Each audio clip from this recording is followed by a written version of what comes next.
जिला चंबा की ओर से हार्दिक स्वागत व अभिनंदन करता हूं।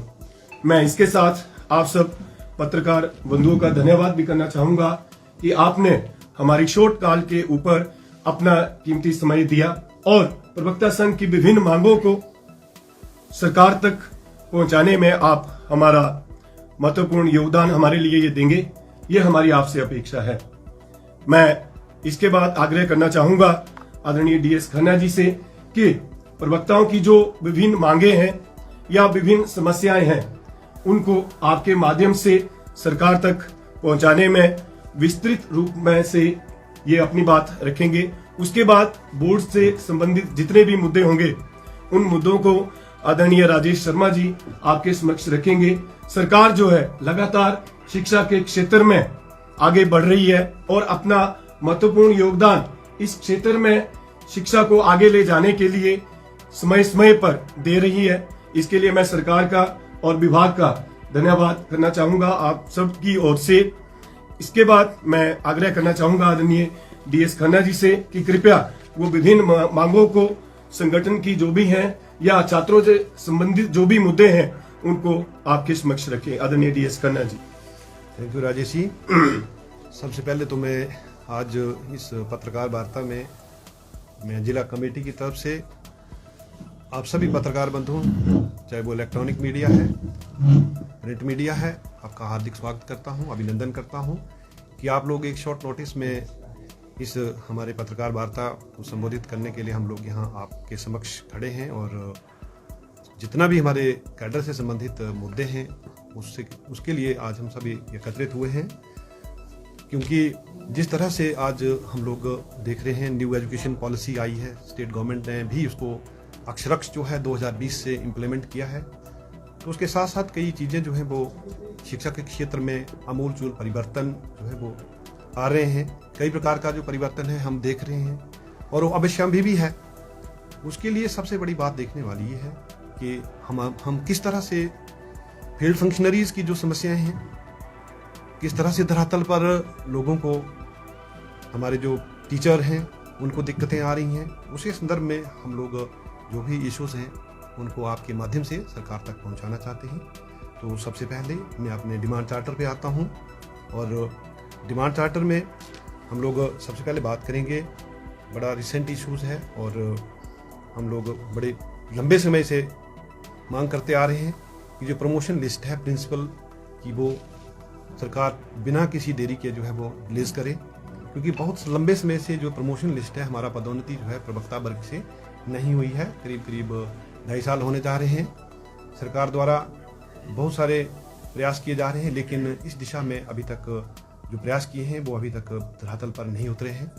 हम लोग बार बार देख रहे हैं कि डीपीसी हो रही है, सरकार ने डीपीसी भी करवा दी है, डिपार्टमेंटल प्रमोशन कमेटी भी इसमें बिठाई गई थी, लेकिन अभी तक हमारे विद्यालय जो है वो खाली पड़े हैं।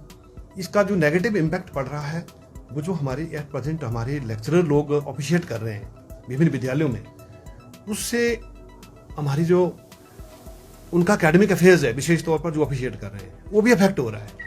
क्योंकि सरकार ने बहुत अच्छी एक पॉलिसीज अभी लाई है क्लस्टर सिस्टम को, उसका भी हमने स्वागत किया था, लेकिन हमारा कहना था कि अगर आपने क्लस्टर सिस्टम को सक्सेसफुल बनाना है तो उसके लिए आप एटलीस्ट जो विद्यालयों में प्रधानाचार्य की पद हैं उनको अभिनव भरा जाए। मैं कहना चाहूँगा कि अभी लगभग पूरे हिमाचल प्रदेश की बात करूँ तो 900 से अब जो पोस्ट है हमारी प्रिंसिपल की वो खाली चली हुई है। अगर मैं चंबा की बात करूँ तो चंबा 30% प्रिंसिपल अभी हमारे तक हैं, 70% पोस्ट यहाँ भी खाली है। तो उसका कहीं ना कहीं इम्पैक्ट जो है वो हमारे छात्रों के ऊपर भी पड़ रहा है, जो वर्किंग स्टाफ है उसके ऊपर भी पड़ रहा है। उसमें जब विद्यालय का एक बॉस ही नहीं होगा, उसका काम कोई और देख रहा है, क्योंकि कोई टीचर ही उस काम को देख रहा है, हमारे लेक्चरर ऑफिशिएट कर रहे हैं, तो उसका भी काम अफेक्ट हो रहा है। तो हम चाहते हैं कि ये अभिलंब सरकार जो है वो इस प्रमोशन लिस्ट को निकाले, और ताकि जो है हमारे दूसरा इसमें जो पहलू है वो इम्पोर्टेंट ये देखने में आ रहा है कि लोग हमारे जो प्रवक्ता साथी हैं वो पिछले 25-26 सालों से बिना पदोन्नति के बैठे हुए हैं, कोई पदोन्नति नहीं हुई है और कुछ वैसे ही रिटायर हो गए हैं। अभी इसी दिसंबर में भी 3-4 लोग जो है वो लेक्चरर से हमारे रिटायर हो रहे हैं। हर महीने 8 से 10, 15, 20 लोगों की रिटायरमेंट जो है वो हो रही है। तो ये सोचने वाली बात है कि एक प्रमोशनल एवेन्यू जो 25 से 26 सालों के बीच में हमें नहीं मिल रहा है, तो वो एक सोचने वाली बात है। और 2.5 वर्षों से लिस्ट का ना निकालना भी समझ से परे है। साथ ही साथ मैं ऐड करूंगा कि जो प्रमोशन कोटा है लेक्चरर्स का, अभी सरकार ने ये 50-50 किया हुआ है। 50% मुख्य अध्यापक से आते हैं जो हाई स्कूल के मुख्य अध्यापक हैं, और 50% जो है वो लेक्चरर स्कूल कैडर से आता है। सरकार ने 2003 में एक पत्र निकाला था कि हम लोग जो भी प्रमोशन होगी वो कैडर की स्ट्रेंथ के हिसाब से होगी। मैं आपको बताना चाहता हूं, सरकार के ध्यानार्थ लाना चाहता हूं कि एट प्रेजेंट हमारा जो कैडर है लेक्चरर्स का वो 18,000 से प्लस है, और जो हेडमास्टर है वो 800 है। और 800 और 18,000 के कंपैरिजन में अगर हम लोग बात करें तो कोटा जो हो 50-50 का, जो कि बिल्कुल मतलब इररिलेवेंट है, और साथ में हमें एक हतोत्साहित करने वाला है, जिससे हमारे प्रवक्ता जो है 25-26 सालों तक जो है वो प्रमोट नहीं हो पा रहे हैं। सबसे बड़ा हमारा एक चिंतनीय विषय है। तो हम चाहते हैं कैडर स्ट्रेंथ के हिसाब से हमारा कोटा 50-50 की बजाय 95 और 5% बनता है। उस रेशो से हमें प्रमोशन कोटा जो हमारा बढ़ना चाहिए। हमारी सरकार से इस इशू पर मांग रहेगी कि जब भी ये लिस्ट निकले, जब भी ये प्रमोशन लिस्ट निकले, तो बढ़े हुए कोटे के साथ जो है प्रमोशन लिस्ट निकले। अदरवाइज हमारे प्रवक्ता जो है 25-26 सालों से एक पोस्ट पर बैठे हैं। फीडिंग कैडर 2 ही है, हेडमास्टर और लेक्चरर्स सेम स्केल पे हैं, सेम स्टेटस पे हैं, तो कोटा 50-50 क्यों? ये एक चिंतनीय विषय है। सेकेंडली मैं बात करूंगा, सरकार ने, मैंने पहले ऐड किया कि जो जब से ये शिक्षा सचिव आए हैं, इन्होंने हमारी शिक्षा व्यवस्था को बहुत ज्यादा एक अच्छे दिशा में ले जाने के लिए प्रयास किया।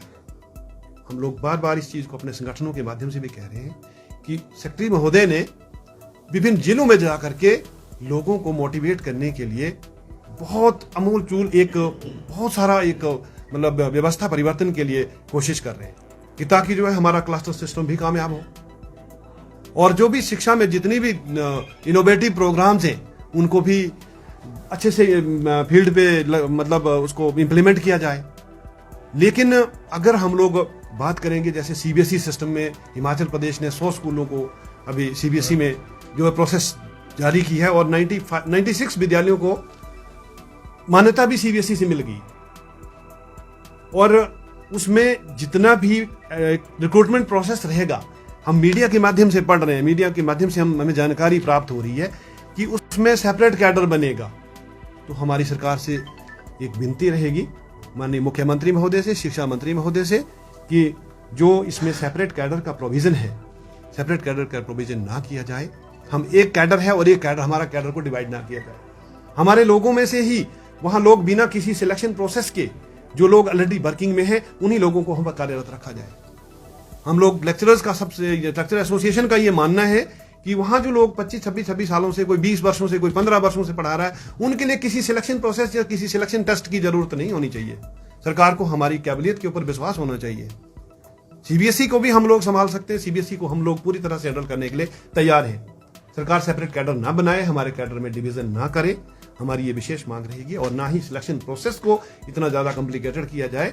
जब लोग हमारे विद्यालयों में एचवी बोर्ड में ना सक्सेसफुली हमारे लेक्चरर लोग जो है वो, और अन्य अध्यापक साथी भी, चाहे वो टीजीटी है, चाहे सीएंडबी, चाहे जेबीटी है, सभी सक्सेसफुली काम करने के लिए तैयार हैं। लेकिन सरकार का रवैया जो है वो इस तरीके से ऐसा सिलेक्शन प्रोसेस वाला नहीं रहना चाहिए जिससे लोग हतोत्साहित हो सकते हैं। हमें इस दिशा में थोड़ा जैसा सरकार के साथ हमारी ये रहेगी कि सरकार सीबीएसई को बनाए। अच्छी बात है, बोर्ड बदला, हम उसका भी स्वागत करते हैं, ऐसा नहीं है, लेकिन इन चीजों के ऊपर सेपरेट कैडर ना बनाया जाए। सेकेंडली, उसके बाद मैं फिर से ऐड करना चाहूंगा माननीय शिक्षा सचिव को, जिन्होंने बहुत लंबे समय से हमारे सेकेंडरी एजुकेशन कोड में 12.9 में एक प्रोविजन था टीचर्स डायरी का, जो एक उन्होंने अपने भाषण में भी कहा, उन्होंने अपने वक्तव्य में ये चीजें कही पहले तो, कि देखिए ये एक इररिलेवेंट डॉक्यूमेंट है, एक फेक डॉक्यूमेंट है। हम उस वक्त में ना चले जाएं, एक ट्रेडिशनल पैटर्न में ना चले जाएं। आज शिक्षा जो है वो डिजिटलाइज हो चुकी है। आज हमारा जितना भी शिक्षा का स्ट्रक्चर है वो सारा डिजिटलाइज हो चुका है। तो आज हम लोग उस होमवर्क पे क्यों लगे रहे? हम उन्होंने इस चीज को माना। हमारी ये बहुत पहले की डिमांड थी। जब से सेकेंडरी एजुकेशन 2012 आया था, तब से ये चीज इसमें जोड़ी गई थी, और सभी लोगों को डायरी लिखने के लिए जो है वो कहा जाता था इसमें। तो एक एक्स्ट्रा बर्डन था टीचर्स के ऊपर, जिस चीज का कोई एक रेलेवेंस नहीं था, ना तो डायरी के हिसाब से किसी प्रकार की कोई चीज होती थी। लेकिन अब तो जमाना जो है वो बदल चुका है, आज हम लोग डिजिटल उसमें जी रहे हैं।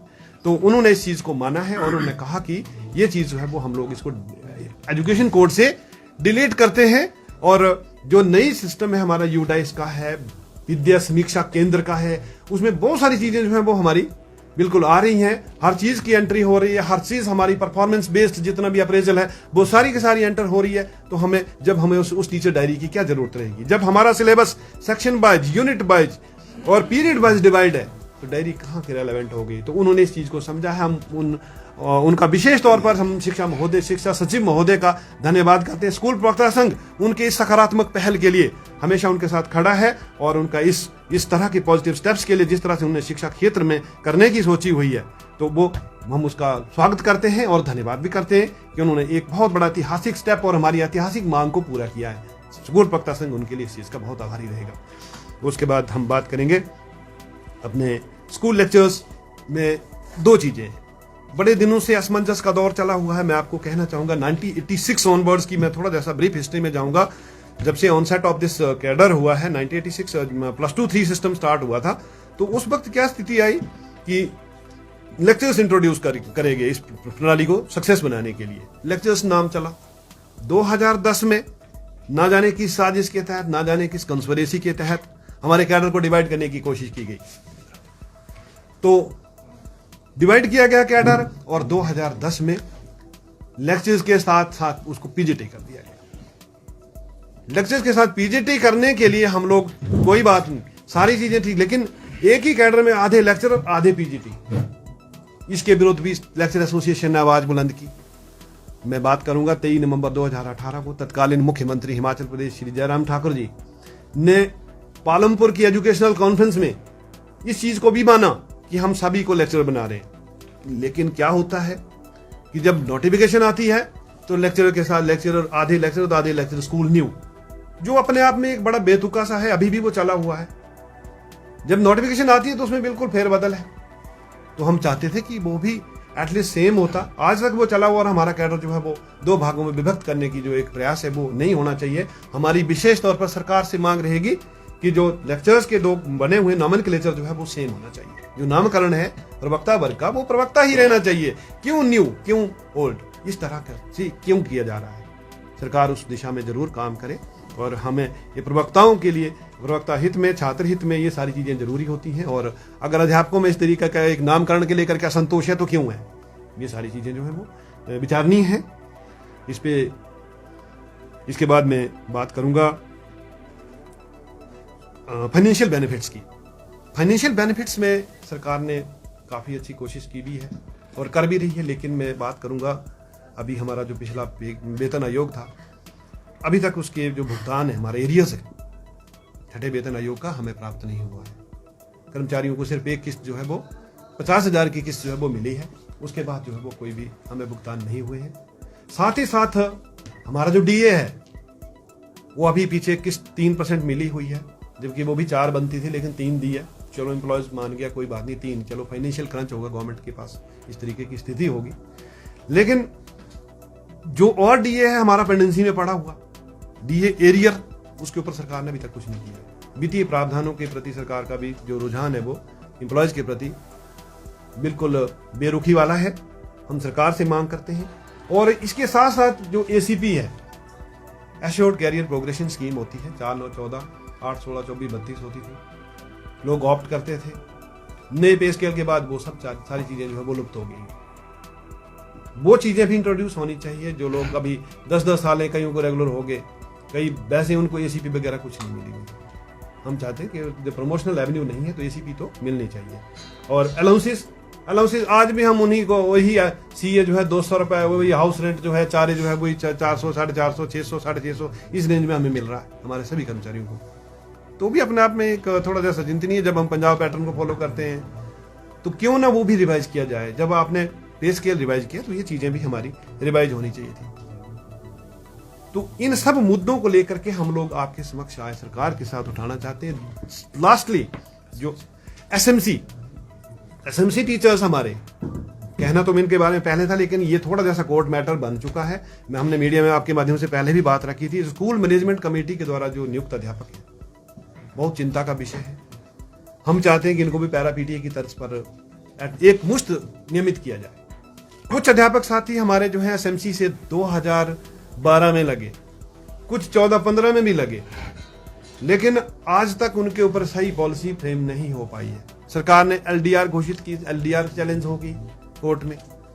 हम चाहते हैं सरकार इस तरीके का कोई ऐसा कैबिनेट में या किसी भी तरीके का निर्णय ले, और ये बड़ा वंचित शोषित वर्ग बन चुका है, इनका बड़े लंबे समय से आर्थिक शोषण जो है वो हो रहा है। स्कूल प्रबंधन समिति से लगभग इस वक्त हिमाचल प्रदेश में दूर दराज के क्षेत्रों में लगभग 2,500 के करीब जो वो हमारे अध्यापक साथी हैं, चाहे वो लेक्चर्स पोस्ट पे हैं, चाहे वो डीपी है, चाहे टीजेटी हैं, जेबीटी हैं, सीएंडबी हैं, लगे हुए हैं, लेकिन उनके लिए सरकार ने सही अभी पॉलिसी फ्रेमवर्क नहीं किया। करना चाहिए, बहुत लंबा समय हो गया, 10, 12, 13 सालें हो गई।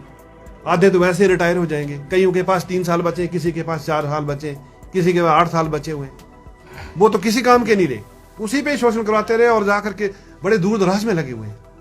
तो सरकार उनके लिए स्कूल प्रबंधन समिति द्वारा नियुक्त अध्यापकों को शीघ्र नियमित करे। और एक सबसे इम्पोर्टेंट जो हमारी डिमांड है वो रेगुलाइजेशन को लेकर के है। हमारे वर्ष में 2 बार जो भी कॉन्ट्रैक्ट के साथ ही कमीशन से लगते थे, 2 बार रेगुलाइजेशन होती थी, मार्च की 31 मार्च और 30 सितंबर को, हर 6 मंथ बाद जब भी जिसका पीरियड होता था उसको रेगुलाइज किया जाता था। लेकिन यहां पर स्थिति बन गई है ऐसी कि वर्ष में एक बार सिर्फ 31 मार्च को ही रेगुलर करने हैं। तो वो सारा जैसा एक बड़ा गंभीर विषय है। कई लोग जो है वो अप्रैल में लगे तो उनको अगले 10 महीने इंतजार करना पड़ेगा, 10 से 11 महीने, बताइए। तो ये एक बड़ा वो है, हमारी सरकार से मांग रहेगी कि जब भी आप हमारे प्रवक्ता जो भी या जो अन्य अध्यापक हैं, हमारे अन्य कैटेगरीज हैं, जो भी रेगुलर होता है उसको समय रहते, जब भी उसके 2 साल हो जाते हैं तो उसको नियमित किया जाना चाहिए समय रहते। ऐसा ना हो कि अगले साल उसको 10 महीने और इंतजार करना पड़े। तो ये सारी चीजें जो है हमने आपके साथ समक्ष रखी। अब मैं आग्रह करूंगा राजेश शर्मा जी जो हमारे डिस्ट्रिक्ट के स्पोक्स पर्सन हैं और राज्य कमेटी के भी मुख्य विधिक सलाहकार हैं, वो हम बोर्ड से संबंधित जो हमारी इश्यूज हैं उसके ऊपर अपना पक्ष रखेंगे। Thank you very much. जय हिंद, जय HPSM। जी थैंक यू सर। सबसे पहले आप सभी पत्रकार बंधुओं का एक बार पुनः स्वागत। आप लोग समय समय पर हमारे कैडर की समस्याओं को लेके सरकार के समक्ष और विभाग के समक्ष लगातार इन मुद्दों को उठाते रहे, उसके लिए तहे दिल से आपका धन्यवाद। लेकिन समय की मांग है कि आज हम लोग अपने इश्यूज को और पुरजोर तरीके से सरकार तक पहुंचाएं और सरकार उन मुद्दों पे मंथन करे कि किस तरीके से हमारी समस्याओं का निदान हो सकता है। खन्ना जी ने बड़े विस्तार से जो शिक्षा जगत में जो समस्याएं, जिन समस्याओं से हम लोग रूबरू हो रहे हैं, उनके बारे में बात रखी। और हिमाचल प्रदेश के अंदर शिक्षा की बेहतरी को लेके हिमाचल प्रदेश स्कूल शिक्षा बोर्ड का गठन किया गया है। 1969 से हिमाचल प्रदेश स्कूल शिक्षा बोर्ड काम कर रहा है और बोर्ड की कार्य प्रणाली को लेके कई बार हम लोग अवगत करवा चुके हैं, लेकिन बोर्ड शिक्षा की गुणवत्ता को लेके इतना चिंतित नहीं लगता। जिस तरह से पैसा कलेक्ट करने के नाम पे, क्योंकि जब भी हम बात करते हैं हम छात्र हितों की बात करते हैं, अपने हितों को लेके हर संगठन लड़ाई लड़ता है, लेकिन हिमाचल प्रदेश स्कूल प्रवक्ता संघ छात्र हितों को लेके हमेशा चिंतन करता रहता है। और आज फीस के नाम पे जो लूट बोर्ड ने मचाई है उसका हिमाचल प्रदेश स्कूल प्रवक्ता संघ विरोध करता है। और जिस तरीके से न्यू एजुकेशन पॉलिसी के बाद जो बदलाव होना चाहिए, बोर्ड जो जिस तरह से चिंतन कर रहा है वो होना चाहिए, हम भी उसका स्वागत करते हैं। लेकिन 500 रुपए से 1000 तक फीस बढ़ा देना और रिटेंशन फीस के नाम पे ऐसे वक्त पे जब हिमाचल प्रदेश के अंदर आपदा लगी है, आपदा का दौर चला और उस दौर में इस तरह की नोटिफिकेशन जारी करना, जब हिमाचल प्रदेश में बिजली नहीं थी, ठीक सही तरह से नेट काम नहीं कर रहा था, ऐसे समय में स्कूलों को दोबारा उस रिटेंशन फीस से अवगत करवाना बोर्ड का दायित्व बनता था। लेकिन पैसा इकट्ठा करने के चक्कर में ऐसी कोई सूचना विद्यालयों को नहीं जाती है, या जाती भी है तो विद्यालय उससे अवगत नहीं हुए और उस चक्कर में एक पेनल्टी इम्पोज की जाती है। लगभग विद्यालयों को रिटेंशन फीस के नाम पे 10,000 रुपये फीस जो बोर्ड काउंटर पे जाके जमा करना पड़ता है। ये कहाँ का न्याय है? तो इसके लिए हम मांग करते हैं कि बोर्ड इस तरह के फैसलों पे जब भी ऐसे फैसले लागू करने की सोचता है तो हमेशा हिमाचल प्रदेश स्कूल प्रवक्ता संघ को विश्वास में ले, हमारे पदाधिकारियों से बात करे। राज्य स्तर पे हमारा प्रतिनिधि मंडल हमेशा बोर्ड एग्जाम से पहले जो है वो बोर्ड पदाधिकारियों से मिलता रहता है, हमारी बैठकें होती हैं और उसमें कई तरह के सुझाव बोर्ड की कार्यप्रणाली को सुधारने के लिए हम लोगों ने दिए। लेकिन उन सुझावों पे बहुत कम अमल, ऐसा हमें लगता है कि अमल नहीं हो रहा है। और अगर इस तरह की बातों पे, हमारे सुझावों पे कोई अमल नहीं होता तो आने वाले समय में बोर्ड के साथ हम लोग बैठक के उपरांत अगर हमारी बातों पे अमल नहीं होता तो हम लोग कोई और संघर्ष का रास्ता अख्तियार कर सकते हैं। क्योंकि हमने पहले भी ये बात रखी थी कि एसओएस के नाम पे आप लोग सरकारी विद्यालयों में हमारे बच्चों से तो इतनी ज्यादा मात्रा में आप लोग फीस इकट्ठी कर रहे हैं, उसके बावजूद आपने एक और दरवाजा रखा है बच्चों को कि अगर विद्यालय एक रेगुलर अपनी स्टडी के तहत बच्चा अपनी पढ़ाई पूरी नहीं कर पाता तो उसके लिए स्टेट ओपन स्कूल के नाम पे ऐसे सेंटर खोले हिमाचल प्रदेश के अंदर। ठीक है, ऐसी शिक्षा का प्रावधान होना चाहिए जो नियमित तौर पर अपनी एजुकेशन नहीं ले पाते, लेकिन एसओएस के नाम पे ऐसे सेंटर्स आवंटित करना, प्राइवेट स्कूल्स के नाम पे ऐसी दुकानदारी हिमाचल प्रदेश के अंदर चलाना अपने आप में तर्कसंगत नहीं है। इससे शिक्षा की गुणवत्ता पे सवाल खड़े हुए हैं। ये चीजें हमने लगातार विद्यालयों में फेस की हैं। हम लोग शिक्षा की गुणवत्ता को लेकर पुरजोर कोशिश कर रहे हैं, लेकिन दूसरी तरफ से बच्चों को मीडिया के माध्यम से या बच्चों को इस तरह की जो बच्चे नियमित विद्यालय नहीं आते, नियमित पेपर नहीं दे पाते, वो ऐसे सेंटर्स में जाके जहां पर मैं इतना कहना चाहूंगा खुली लूट मची है। 15,000 रुपये, 20,000 रुपये, 25-30,000 रुपये एक विद्यार्थी से सर्टिफिकेट के नाम पे लिए जा रहे। कहां का एक बोर्ड को लगना चाहिए कि हिमाचल प्रदेश जैसे पहाड़ी राज्यों में गरीब बच्चे जो अपनी पढ़ाई नियमित तौर पर नहीं कर पाते, उन बच्चों से इतनी फीस ना लिए जाए। कहने को तो वो फीस 3,000, 4,000, 5,000 है, लेकिन सही मायने में शिक्षा की गुणवत्ता पे ये एसओएस के सेंटर जो है सरेआम खेल कर रहे हैं। हम विभाग से ये मांग करना चाहेंगे, बोर्ड को ये हमारा सुझाव है कि आप एसओएस के सेंटर चलाइए, पैसा इकट्ठा करिए, लेकिन वो सेंटर आप हमारे सरकारी विद्यालयों को दें। जो ब्लॉक लेवल पे हमारे विद्यालय हैं उन विद्यालयों को आप सेंटर आवंटित करें और एक पूरी पारदर्शिता के साथ जो है एसओएस के एग्जाम हो। क्योंकि बोर्ड शिक्षा की गुणवत्ता को लेके सिलेबस, एग्जाम पैटर्न, ये सारी चीजें बोर्ड तय करता है, तो उसमें कम से कम प्रवक्ता संघ जो एक अहम रोल प्ले करता है इन एग्जाम्स को कंडक्ट करने में, हम लोगों को विश्वास में लिया जाए। दूसरी बात, जो बोर्ड फीस के नाम पे इतना पैसा इकट्ठा करता है, हम लोग एग्जाम कंडक्ट करते हैं और एग्जाम कंडक्ट करने के 1-1, 2-2 साल बाद तक भी हमारा मेहनताना नहीं मिलता है। अभी पिछले मार्च में जो परीक्षाएं कंडक्ट की गई हैं उसके लिए पूरा पैसा, पूरी फीस जो बोर्ड ने इकट्ठी की है उसका परिणाम निकल चुका है, लेकिन हमारा मेहनताना जो है वो अभी तक नहीं दिया गया है।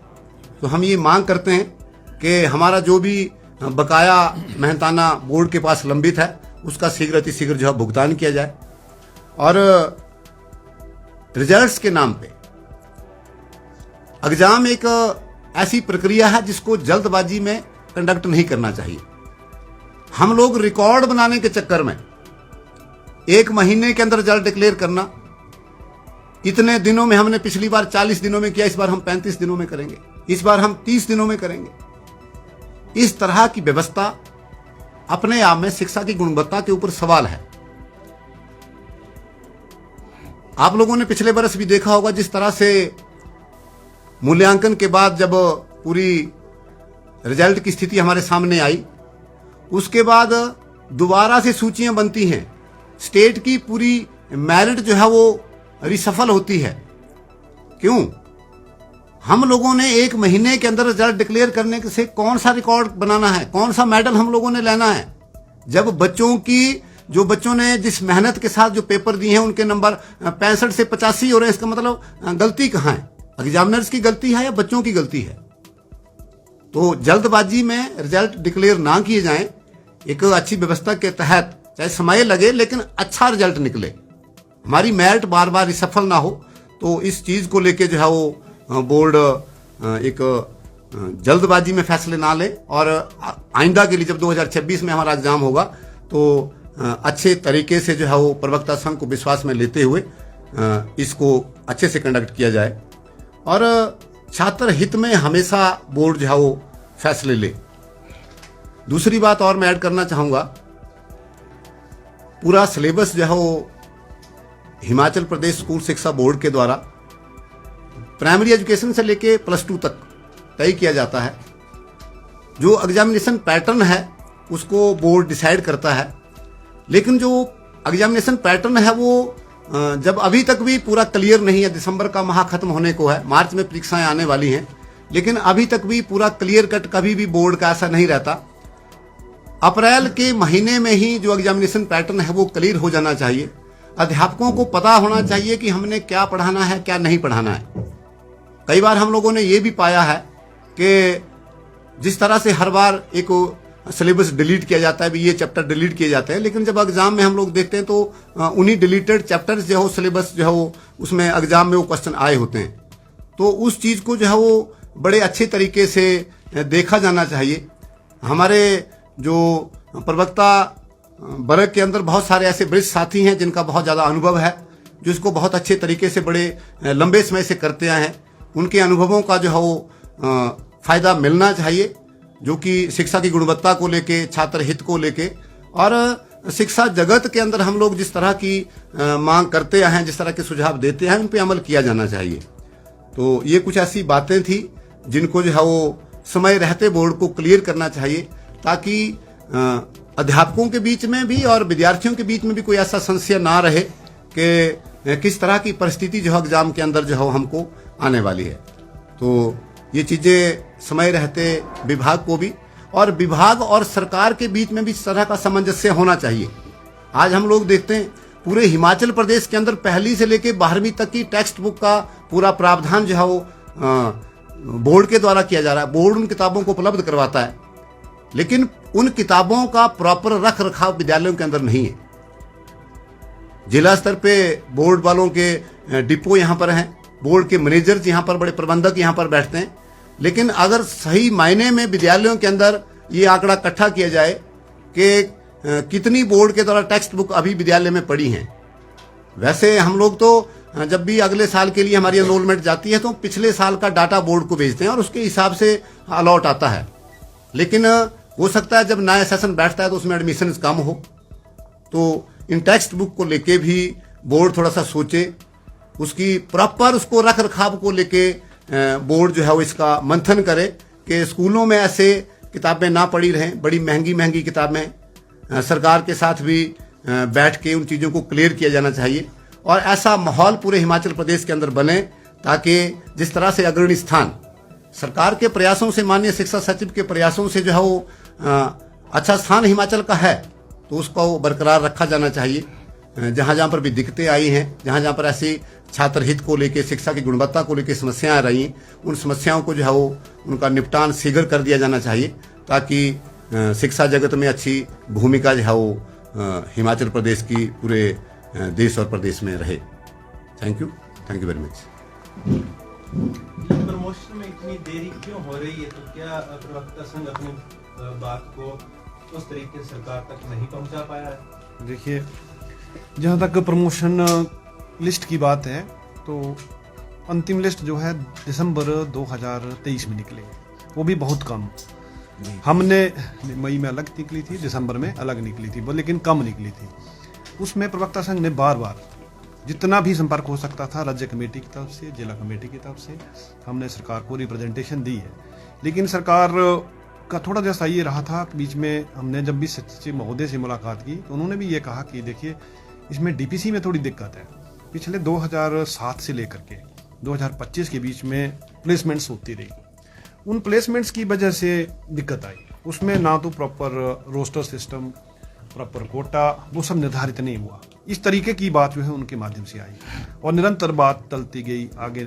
हमेशा जो एक नियम था, जो प्रवक्ता संघ के साथ एक वार्तालाप हुई थी और एक कॉन्ट्रैक्ट हुआ था, एक किस्म से एग्रीमेंट था हमारा कि वर्ष में 2 बार जो है वो डीपीसी होगी, लेकिन उस डीपीसी का ना करना अपने आप में चिंतनीय था पिछले 24 में कोई डीपीसी नहीं हुई, 25 भी अभी डीपीसी हुई है, लेकिन लिस्ट अभी फाइनलाइज नहीं हुई है।